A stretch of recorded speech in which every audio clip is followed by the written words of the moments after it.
طرح مرغی پرندوں کا جھوٹا مرغی پرندوں نے اس برتن میں منہ ڈال لیا.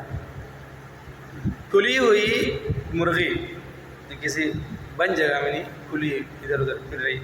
کھلی ہوئی مرغی جو ادھر ادھر گندی اور ناپاک چیزیں کھاتی پھرتی ہے اس کا جھوٹا مکروہ ہے, اور جو مرغی بند رہتی ہے اس کا جھوٹا مکروہ نہیں.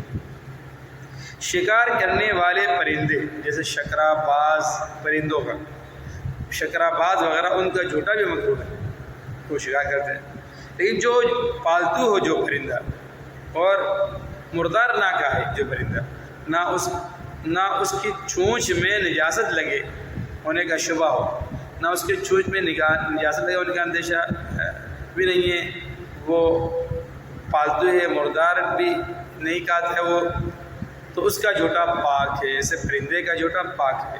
اور حلال پرندے کا جھوٹا بھی پاک ہے. حلال پرندے جیسے مینا ہو گیا, طوطا ہو گیا, فاختہ ہو گیا, چڑیا, یہ حلال پرندے, ان سب کا جھوٹا پاک ہے.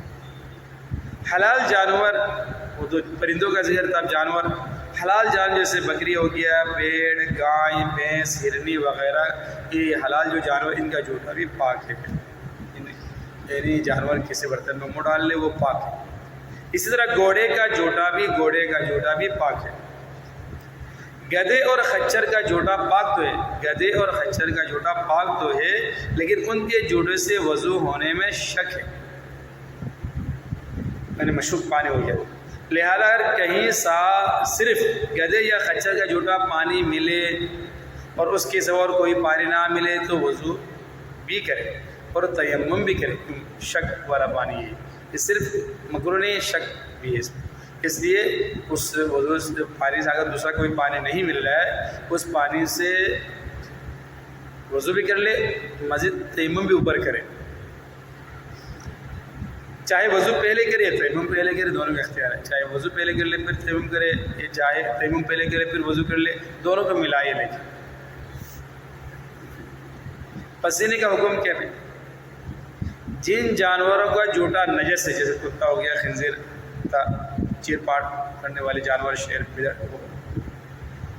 جن جانوروں کا جھوٹا نجس ہے ان کا پسینہ بھی نجس ہے, اور جن کا جھوٹا پاک ہے ان کا پسینہ بھی پاک ہے, اور جن کا جھوٹا مکروہ ہے ان کا پسینہ بھی مکروہ ہے.